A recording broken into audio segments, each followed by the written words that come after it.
A fire crackles gently in the warm, cramped study. Tall piles of books bearing the names of exotic people and places stand along the floor like towers, the packed, bending shelves running out of room for them long ago. Charts and maps adorn the walls, and relics of ancient cultures are strewn about the room like debris after a battle. These mementos and collections of knowledge may seem obscure to some, but to the haggard old man bent over his writing desk, they are his life's work. Once a legendary explorer, his tired body has left him to his academic pursuits. He puffs pensively at his pipe. He nears the end of a book of his own. He's hoping to have it published by the end of this year, 1931. This is what he writes. And so wraps up my exploration of South America. He begins the final chapter. As I review my life's travels, I have only one regret. Only one area I could not explore. The Arctic. Days and nights I braved upon the high seas, the bitter cold, and the danger of impending storms. Still, I pressed on. Finally, after I thought my death was certain, I reached the South Pole.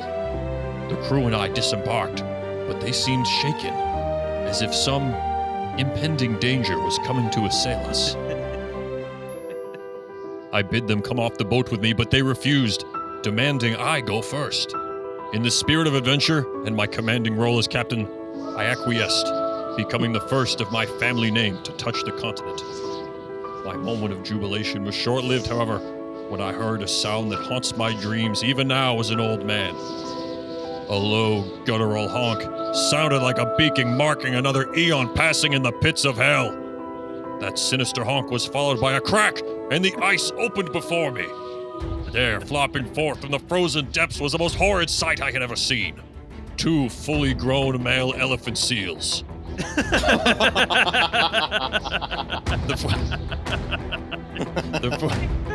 The force knocked me to the ice as their blubberous, hulking masses cast a sinister shadow over me, like the eye of Sauron in the Shire.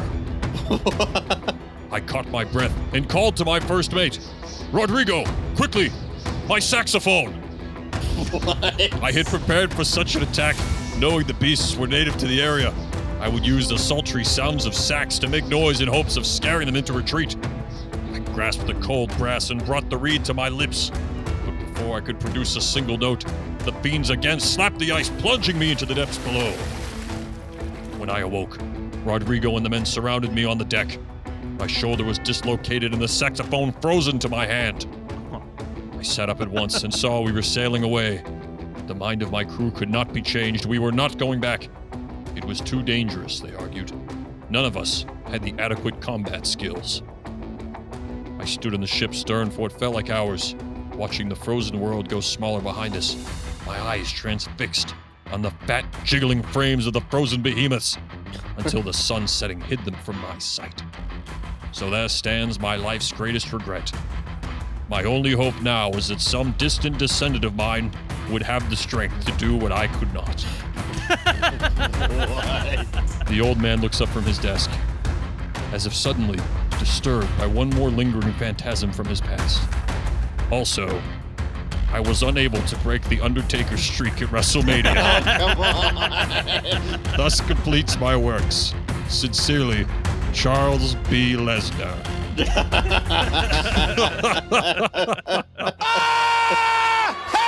Okay. Oh, man. Oh yeah, baby, we're back here in the Broctagon, the show where we're breaking down nonsensical fights between UFC and WWE World Heavyweight Champion Brock Lesnar. Thank you so much for joining us once again. I'm Sean, that is Aaron, that is Cam. Fellas, Hey, how do we guys. feel? Yo.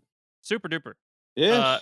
Apparently, we're going to be in Antarctica fighting, what did you say? Elephant seals? Elephant seals. Elephant seals. According, let me make sure I have this. You know what? I have the listener message right here. Let's get right in. Dear Broctagon guys, big fan of the show. I usually listen when I mow the lawn. Oh, that's good. Since Brock Lesnar is a hulking freak of a man, I want to see how he does when he has to be small and agile to win. So here's the question. Brock is in a regulation-sized UFC octagon with 2 adult male elephant seals. For reference, they could be 13 feet long and weigh 4,500 pounds. Dear God. They usually make these guttural honking sounds, so to help him demonstrate himself as a threat, Brock gets to start the fight with an alto saxophone so he can make noises back. I guess he could use it as a weapon too. In the middle of the ring, there is a 14-foot step ladder. 18 feet above the ring, there is a katana suspended by a rope. If Brock can climb the ladder and get the katana, he could use it in the fight. He's wearing his usual red UFC trunks and a marching band hat to go with the sax. How many times out of 10 can Brock kill the seals and escape? Keep up the good work, Britt in Miami. Oh, Britt, a tremendous question. Thank you. I don't think I've ever heard of elephant seals up until now. Oh, you got to Google these guys. Listeners, you as well. Yeah. They are nasty, nasty creatures.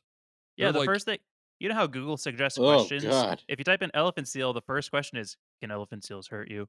Like, people are worried about this. Oh, gosh. These things are terrifying. They're monsters, dude. If you're driving or something, 4,500 pounds. Oh, they're enormous.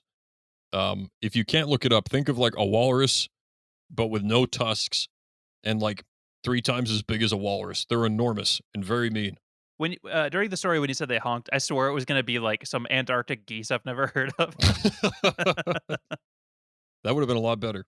these things are huge. Oh man, the first video that comes up Is is it the one of next them to beating on a car? the car. Yes. Yes. Oh, yeah, man. I did some research after I read this question.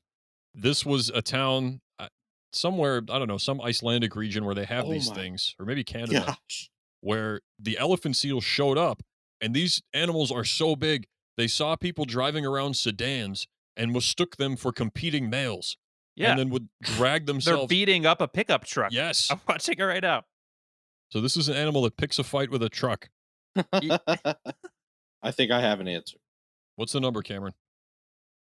8 out of 10. 8 out Whoa. of 10? Whoa! Oh my gosh. Dude, Yeah. it's not a gorilla. Take it easy, man. Cameron, explain yourself. 8 is a lot.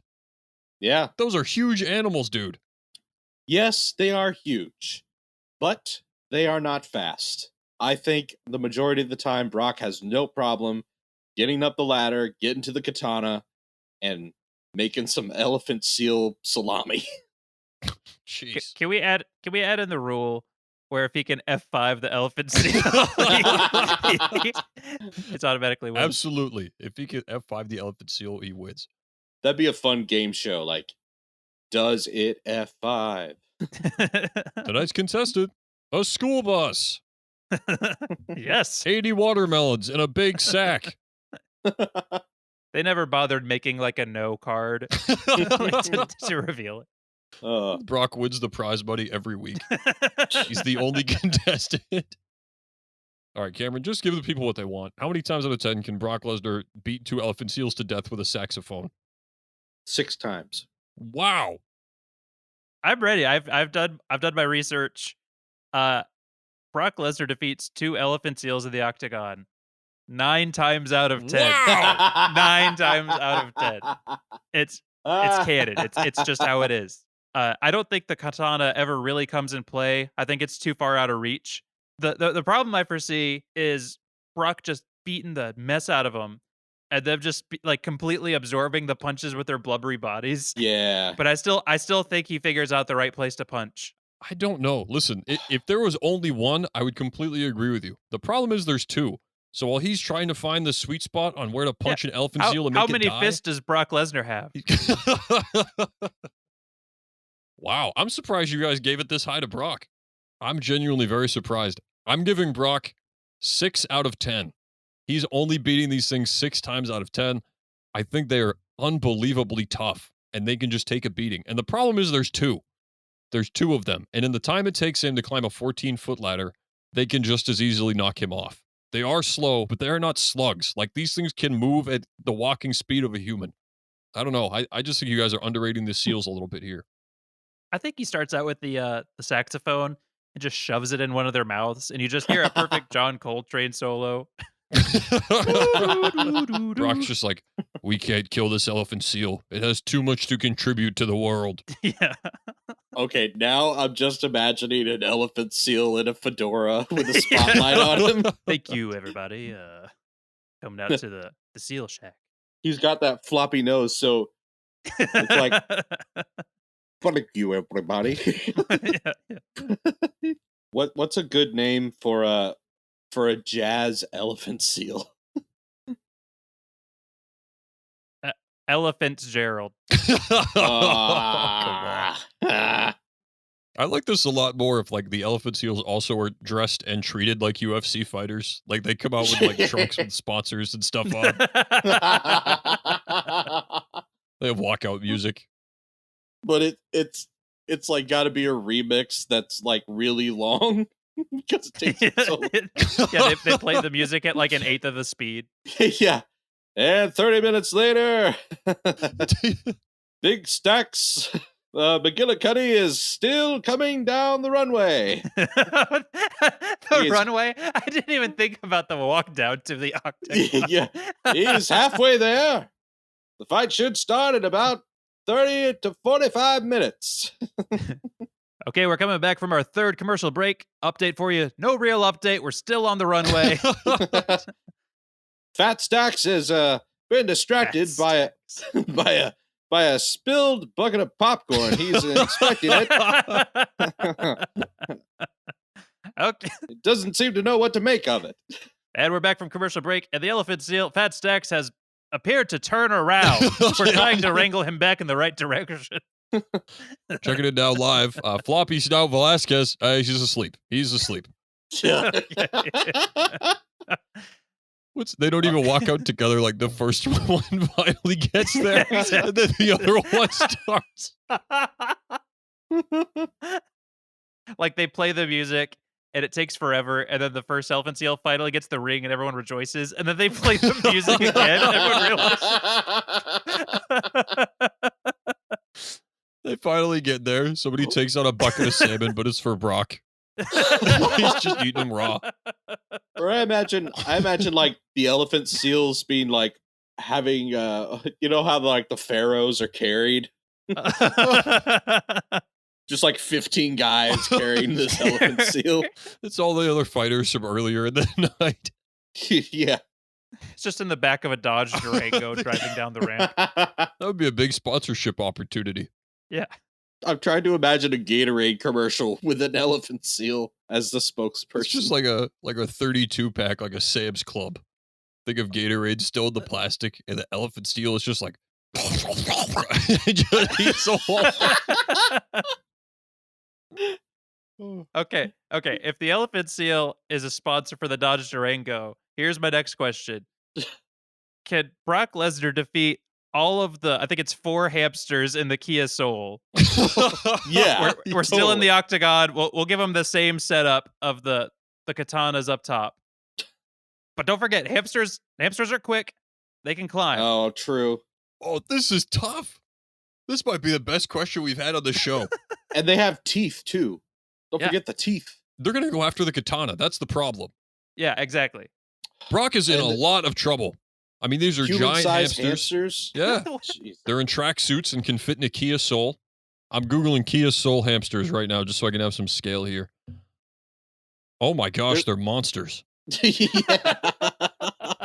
Oh my gosh. Oh, wow. Yeah, this guy had to pull the seat up so his buddies in the back could fit. Oh my goodness. I'm gonna give Brock like 2 out of 10 facing the Kia Soul hamsters. I'm gonna give him 3, but I feel like I'm being very optimistic on Brock. Yeah. You know what? I'll go 50-50 on the Kia Soul hamsters. Give me 5 Really? for Brock. I think that's an even fight. Because these are not Even creatures fight? of violence. One of them is getting like What?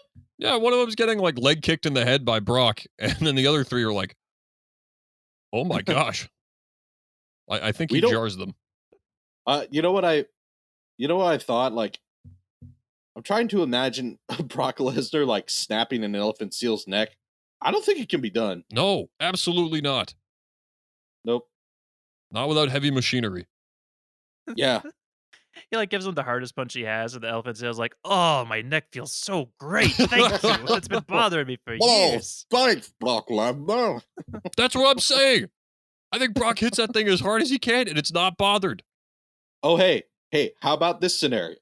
What if Brock like does what we just talked about? He goes at him, he hits them and everything, but it makes them feel good so that they don't attack him. And they And then they're become just, like, best chill. friends. And then he And has they- an army of 2 elephant seals at his Yes. disposal. So it's just like it's like Brock and the SEALs going on like secret missions for the US. Like they parachute into Cambodia or something. The Navy SEAls. Oh my god. Can The you Navy see elephant seals, is that what you said? Yeah. Can you see the elephant seal like pulling its parachute thing like with its mouth like Yeah, Mr. President, I'll take the job. But my boys are coming with me. Who's your boys? Hold on a minute, they'll be here. They're like trying to get down to the White House. they get stuck in the door. And then the president is like, my God. Marty and Mancio. You old sons of gun, I haven't seen you since the war. Like he knows them. There's a reporter who's like, Mr. President, congratulations on taking out that top priority target for the United States. Tell us more about the SEAL Team 6. And he's like, you don't want to know about those guys. Just don't worry about them. They're normal people. That's all I can tell you. Just normal human government agents with 2 arms and 2 legs and definitely guns. They have the red bandanas and they're like shooting AKs. I just imagine they just used the one katana amongst the 6 of them. They like pass it in really cool ways. I'm just picturing like a secret lair. There's like this high value terrorist target like working on plans for a bomb, and then suddenly an elephant seal just breaks through the ceiling and crushes him. He just jumped out of the plane. I think we accidentally remade Teenage Mutant Ninja Turtles, except with elephant seals and Brock Lesnar as Master Splinter. Yeah, Splinter. All right, that does it for another episode of the Proctagon. As always, be sure to give us a 5-star review, even if we didn't deserve it. Follow us. Join us next week. We got a great interview on the way. Skateboarding legend Tony Hawk is coming on the show. He's here promoting his new book. Please, I'm 54 years old. Just let me quit already. I beg of you. We'll see you next time.